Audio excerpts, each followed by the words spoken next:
I could add one thing to Atomic Habits that wasn't Yes. in the book, it would be this question of what would this look like if it was fun?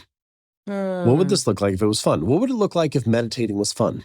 What would it look like if going to the gym was fun? What would it look like if, making a sales call each morning was fun?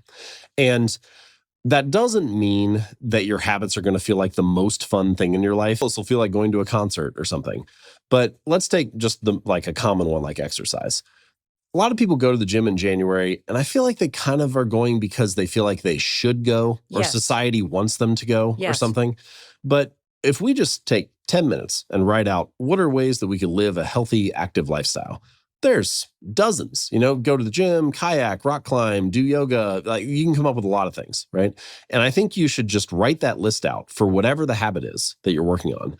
And then look at the 10 or 20 or 50 things that you have and then say, which one of these sounds like the most fun to me? Which one of these sounds most engaging? And you're much more likely to follow through on that than you are on something else. Okay, can I give you an example? Because this is such an important nuance that could truly change your ability to make something meaningful stick. Because when you started talking about the fact that, as you're trying exercise, let's say, I have the hardest time motivating myself. I'm very clear that I want to exercise 4 or 5 days a week because I want to live a healthy, vibrant life. I want to be hiking into my 90s and 100s. I want to be able to dance at all my kids' and grandkids' weddings. Like that's the why. And I know that that means today I got to do this annoying thing called exercise. And it's always befuddled me that my husband, with zero resistance, zero friction, can just walk right into a gym, motivate himself. My daughter's like that too, not me. I wander around like an idiot. I get bored. I can't stay motivated. What I've discovered is that if I go to a class, it's fun. And so that question, how could I make this fun? What if this were fun? What would that look like?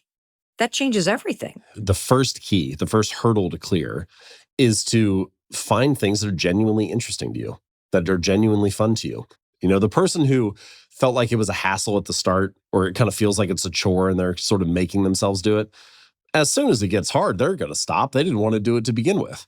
But the person who is having fun, the person who's engaged and interested, the person who's curious and excited about it, they're way more likely to stick with it when it gets hard. Could you unpack for the person listening why you have to take the action first and how motivation shows up after the action, not before? A habit is a behavior that you want to do consistently, right? That you want to do consistently. Okay. Motivation, we all know, sometimes you're motivated, sometimes you're not. The motivation rises and falls throughout the day.